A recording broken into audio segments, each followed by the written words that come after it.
He was the face of a nation, the man who defied age, broke records, and carried the weight of a country on his back. For over a decade, Cristiano Ronaldo was more than just a footballer. He was Portugal's shining star. But in 2022, something changed.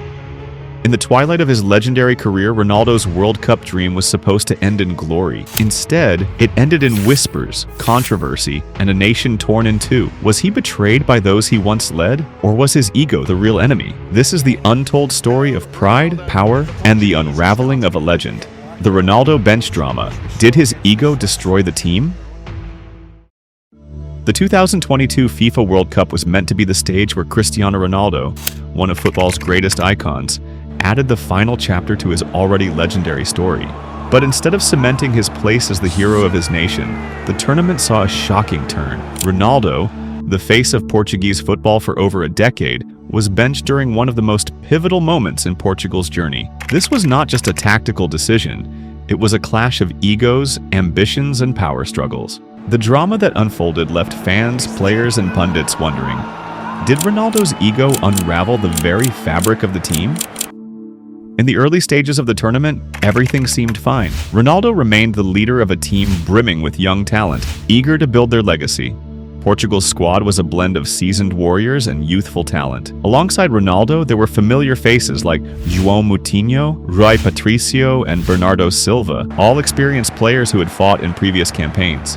But there was also a wave of new stars on the rise. João Felix, the dazzling attacker with endless potential, Bruno Fernandes, the midfield maestro, and Gonçalo Ramos, the young striker eager to step into the spotlight. For many, this was the team that would carry Portugal into a new era, building upon the legacy that Ronaldo had forged. As Portugal made its way through the tournament, the inevitable question began to grow louder.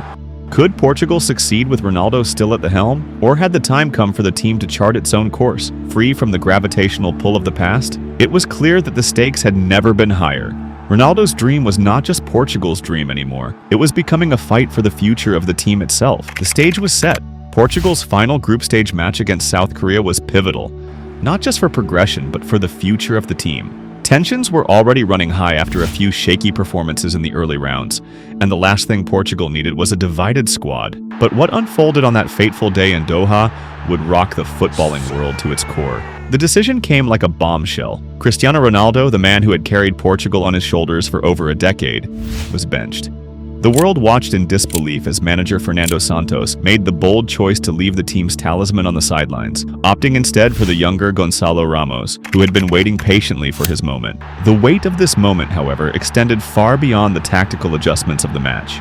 It was a seismic shift in the power dynamics within the squad. Ronaldo, known for his unyielding desire to be the center of attention, could barely mask his disappointment. His face betrayed no illusion. He was furious. The camera caught every detail as he sat alone on the bench, arms crossed, his eyes fixed ahead. His posture exuded frustration, but his mind was racing, replaying the moment over and over. Was this a calculated decision from Santos, or had his role as the leader and captain been questioned for the first time? Meanwhile, the team on the pitch appeared liberated. There was a freshness, a spark, a confidence that was previously absent. Gonçalo Ramos, the young striker who had been waiting for his chance to prove himself, was eager to make a statement. With every touch, he injected energy into the team, and it was no surprise when he opened the scoring with a clinical finish. The game unfolded with an energy that felt different, a new dynamic without Ronaldo's shadow hanging over every move.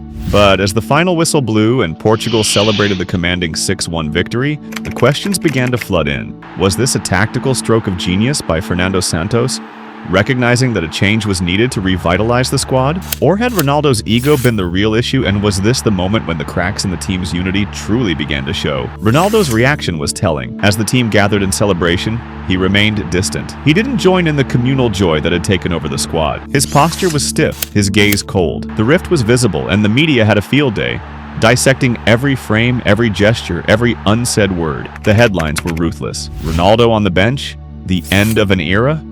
The world was watching, and no one could predict the fallout from this bold decision. In the locker room, the whispers began. Players who had once looked up to Ronaldo were now questioning his dominance. Some silently supported the move, recognizing that the team had performed without the need for their star to shine in every moment. Others feared the consequences of openly challenging their captain. Yet, there was no ignoring the facts. Portugal had looked better, more cohesive, and more dangerous without Ronaldo's presence on the pitch. What had once been a united front was now a divided locker room. The young players, inspired by Ramos's success, felt the tide turning. They had shown they were more than capable of carrying the team forward. Ronaldo, for the first time in years, was no longer the central figure. And as the tournament advanced, the question lingered. Would his ego allow him to accept the change, or would it drive a deeper wedge between him and the future of Portuguese football? As the final whistle of the match echoed through the stadium, the world knew this moment was more than just a game. It was the beginning of something much larger. The power struggle within the squad was no longer a matter of speculation. It was real, and the consequences of that decision would ripple through the remainder of Portugal's World Cup journey. The decision to bench Cristiano Ronaldo had set off a chain reaction that threatened to consume the Portuguese squad from within. As Portugal advanced in the World Cup, the cracks that had first appeared in the aftermath of that crucial match against South Korea began to widen. Ronaldo, ever the competitor, wasn't one to quietly accept being sidelined, especially not when the media frenzy surrounding his benching had cast a shadow over his legendary status. What was once a unified team was now a battleground where egos collided and allegiances shifted like sand in a storm. Behind the scenes, the atmosphere within the Portuguese camp was tense as the internal divisions slowly made themselves known. The locker room, which had once been a place of camaraderie and shared goals, was now divided. On one side, there were the veterans, players who had grown accustomed to Ronaldo's dominance, who felt that his leadership was irreplaceable. But on the other side stood the rising stars, the young players who had tasted success without Ronaldo, who were beginning to question whether the team's future needed to be built around a player who had so clearly lost his place in the spotlight. Ronaldo, of course, was not one to let his leadership slip away without a fight. As the tournament progressed, his passive-aggressive remarks became more frequent. In press conferences, he would drop veiled comments that suggested his benching was a personal slight, not just a tactical decision. On the pitch, when he did get the chance to play, his body language was a stark contrast to the energy he had once radiated. There were moments of brilliance, but they were often overshadowed by frustration, and his desire to reassert himself as the team's focal point was palpable. In contrast, the younger players, João Felix, Bruno Fernandes, and most notably Gonçalo Ramos, began to shine. The chemistry among the new generation of Portuguese talent was undeniable. Ramos, in particular, was becoming a symbol of what the future could look like. His hat-trick against South Korea had marked his arrival on the global stage, but it was his work ethic and maturity that won the respect of his peers. The team, fueled by youthful energy, played with a fluidity and cohesion that had been missing when Ronaldo had dominated the spotlight. The passing was sharper, the movement more coordinated, and the goals were coming from more than just one man. But as Portugal advanced to the knockout stages, it was clear that Ronaldo was struggling to accept this shift. His frustration grew as the media continued to amplify the divide within the squad, reporting on his sulking demeanor, his distant attitude, and his sporadic outbursts of emotion. Ronaldo's public displays of discontent were starting to erode the fragile unity within the squad, and it became increasingly evident that his ego was not just a personal issue, it was now a problem for the entire team. The rift between Ronaldo and the younger players reached a boiling point after Portugal's quarter-final victory. In the locker room, tempers flared. Ronaldo, who had started the match, was visibly upset after being substituted early, unable to finish what he had started. His complaints were blunt, his tone sharp. "I've been the one carrying this team for years," he was heard saying. "Don't forget who made Portugal a name on the map." His words, though fueled by frustration, resonated in a different way than they once had. There were no longer any unequivocal nods of agreement from the team. Some players who had stood in awe of Ronaldo's leadership for so long now felt alienated by his words. Meanwhile, the younger players, emboldened by their success, began to push back in subtler ways. They didn't directly challenge Ronaldo's legacy or his place in the team's history, but they no longer feared him the way they once did. Their respect had shifted from hero worship to genuine admiration for the player he had been, and a cautious optimism about the future they were creating without him.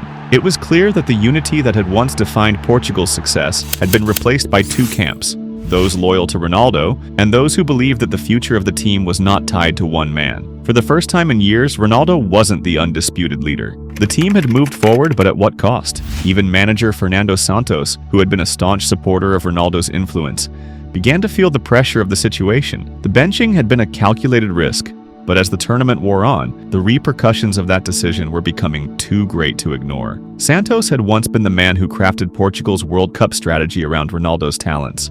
But now he found himself navigating a delicate balancing act, trying to keep the squad united while managing Ronaldo's increasingly erratic behavior.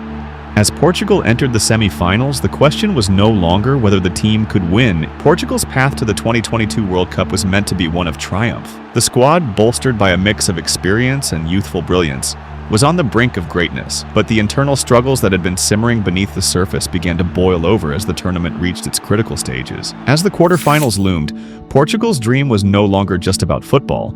It had become about survival. Survival of the team's unity, survival of their World Cup aspirations, and most painfully, survival of Ronaldo's ego. The tension was now undeniable. Behind closed doors, the rift between Ronaldo and manager Fernando Santos had reached a breaking point. It wasn't just about tactics anymore, it was about control, respect, and the future of Portuguese football. Santos had built his team around Ronaldo for over a decade, but now, as the tournament progressed, the weight of that legacy was becoming a burden. Ronaldo, once the undisputed leader, found himself in an unfamiliar position. His performance on the pitch was no longer the defining factor. His charisma, which had once been enough to lift the team in times of need, had become a double-edged sword. The weight of his past success seemed to suffocate Portugal's current ambitions. The younger players, emboldened by their performances without him, were no longer willing to simply defer to the man who had once carried the nation on his back. But Ronaldo's desperation was growing. As the semi-final match against Morocco loomed, it became clear that his desire to play and redeem himself was overtaking any sense of team cohesion. Ronaldo's frustration was evident in every interaction with his teammates and staff. His passive-aggressive remarks, his pointed stares, and his reluctance to fully engage with the team made it clear this wasn't just about winning anymore. This was about proving something, both to the world and to himself. So, when the fateful day arrived, Ronaldo was once again relegated to the bench. The decision, though made by Santos, carried a symbolic weight far beyond tactics. It was a stark reminder of how far the team had come from the Ronaldo-led Portugal of the past. The decision wasn't just a reflection of Ronaldo's form, it was a declaration that the team was no longer his to control. From the sidelines, Ronaldo could only watch as the match unfolded. His hands gripped the edge of his seat, eyes locked on the field, as the team struggled to break Morocco's defensive line. The tension in the air was palpable. Portugal was playing without their star player, and yet they played as though they were liberated. The ball moved faster, the attacks were sharper, and the connection between the players was undeniable. It was clear that Portugal's game had shifted, but would it be enough? Ronaldo's frustration only grew with each missed opportunity, each wayward pass, and each goal that slipped just beyond Portugal's reach. The clock ticked down, and the inevitable happened. Morocco, with their relentless defense and unwavering spirit, scored the decisive goal. The stadium, filled with hope, fell silent as Portugal's World Cup dream was dashed. A nation's hopes lay shattered at the feet of a team that had once believed they could conquer the world. As the final whistle blew, a sense of finality hung in the air. Portugal had been eliminated, but more than that, the tournament had exposed the true cost of internal strife. Ronaldo's desperate desire for redemption had overshadowed the collective will of the team. His ego, once a driving force for success, had become a poison that now threatened to unravel the unity of the squad. The fallout was immediate. Inside the locker room, the silence was deafening. The players, heads bowed in disappointment, knew the truth. This wasn't just a loss on the field, it was a collapse of everything they had worked for. The younger generation, so vibrant and hungry for success, had seen their World Cup dreams slip away alongside their captains. But perhaps deep down they knew that this was the price of progress, that the future of Portugal no longer relied on the shoulders of one man. Ronaldo, in the middle of the storm, stood apart. His eyes were distant, his face a mask of frustration and disbelief. The final whistle had confirmed what he had feared. He wasn't the key to Portugal's success anymore. But instead of accepting this truth, he fumed, his mind racing with the idea that had he been allowed to lead, the outcome could have been different. It was this sense of entitlement, this refusal to let go, that had led to the collapse. Ronaldo had not only failed to recognize the team's shifting dynamic, but he had also failed to adapt to the new reality, a reality where his greatness no longer guaranteed victory. Manager Fernando Santos, too, was left to face the consequences of his decisions. In the aftermath of Portugal's exit, he found himself caught between the demands of Ronaldo's legacy and the reality of the team's future. Was the decision to bench Ronaldo purely tactical, or had the personal rift between manager and player sealed the team's fate? As the world watched Portugal's elimination with bated breath, it became clear that the loss was more than just a footballing tragedy. It was a symbolic end to an era. The Portugal squad had been undone by internal conflict, by Ronaldo's refusal to step aside for the greater good of the team. The dream of World Cup glory had slipped away, but the question lingered. Could Portugal ever find the unity they once had, or had the cracks grown too deep to repair? The sun had barely set over Qatar when the realization set in. Portugal's World Cup journey was over. The cheers of the Moroccan fans echoed through the stadium as Portugal's dreams crumbled into dust. For a nation that had come so close, the loss was a bitter pill to swallow. But as the dust settled, the real drama began. Not on the pitch, but in the aftermath, when the cameras turned away and the world began to scrutinize the rift that had torn Portugal apart. The nation had watched in agony as their beloved team, once a symbol of unity and hope, fell victim to internal strife. The loss wasn't just a defeat on the scoreboard, it was a loss of faith in the very essence of Portugal's footballing identity. The image of Cristiano Ronaldo standing motionless on the sidelines during the most crucial moments of the tournament would forever be etched in the memories of fans worldwide. A legend, once revered as the heartbeat of Portuguese football, had become a symbol of the fractures within the squad. As the news of Portugal's exit spread like wildfire, the media frenzy reached a fever pitch. Headlines screamed of betrayal, ego clashes, and a team undone by a fractured leader. On one side were those who stood by Ronaldo, his supporters who believed he had been treated unfairly, cast aside for younger, less proven talents. They saw the decision to bench him as a betrayal of a legend, an ungrateful dismissal of a man who had carried Portugal to glory for over a decade. To them, Ronaldo was the embodiment of national pride, and the World Cup failure was a tragedy of circumstance, not of character. On the other side, however, were the voices of reason, those who believed that Ronaldo's ego had undermined the team's success. They argued that the tension between him and his younger teammates, the clash of ambitions, and his refusal to accept the changing tides of Portuguese football were the true culprits. The younger generation had been poised to take the mantle, but Ronaldo's lingering presence, his desire to remain the star, had prevented the squad from fully evolving. They claimed that the failure of the team was not just a result of individual performances on the field, but a toxic atmosphere created by a leader unwilling to share the spotlight. Inside the dressing room, the divide was palpable. Some of the players who had stood behind Ronaldo during the early stages of the tournament began to distance themselves. They had seen the rifts unfold firsthand. The whispered conversations, the passive-aggressive remarks, the simmering tensions that had threatened to derail their campaign. These players, still loyal to the old guard but increasingly aware of the need for change, began to see the cracks in the armor. The team's cohesion had shattered in the heat of competition, and the loss to Morocco was the final straw. At the same time, younger players like João Felix, Bruno Fernandes, and Gonçalo Ramos found themselves in an uncomfortable position. They had played with freedom and confidence in Ronaldo's absence, but now they were caught in the middle of a media storm that painted them as the villains in the saga. They had stepped up when the team needed them most, but their performances were now overshadowed by the narrative of Ronaldo's fall from grace. Were they complicit in his downfall, or were they merely victims of a situation beyond their control? Ronaldo, for his part, remained defiant. Though his public statements were carefully measured, the pain was evident in his eyes. He had carried Portugal's hopes for so long, and now, at the twilight of his career, he had been cast aside by the very team he had built. He expressed his frustrations in private, but the media was quick to exploit every word. His supporters rallied behind him, accusing the Portuguese Football Federation and manager Fernando Santos of betraying their hero. But Ronaldo, despite his bravado, knew the truth. The World Cup had not been his to win. It had been a team effort, and yet his stubbornness had fractured that very unity. Meanwhile, Santos, who had long been Ronaldo's trusted ally, found himself caught in the eye of the storm. As the manager of the national team, he was tasked with maintaining balance and unity within the squad, but in the wake of Ronaldo's benching, he was forced to defend his decisions. In interviews, he claimed that the decision to bench Ronaldo was purely tactical, that it was the right call for the team's balance. But even he knew that the rift was deeper than footballing strategy. It had become personal, a struggle for control between two powerful forces: the manager who sought to build a cohesive team, and the player who believed the team's success was inextricably linked to his own. In Portugal, the fallout was felt in every corner of the country. The streets, once alive with the electric anticipation of victory, now fell silent. Fans who had dreamed of seeing Ronaldo lift the World Cup now found themselves divided, torn between loyalty to their captain and the painful realization that the team might be better off without him.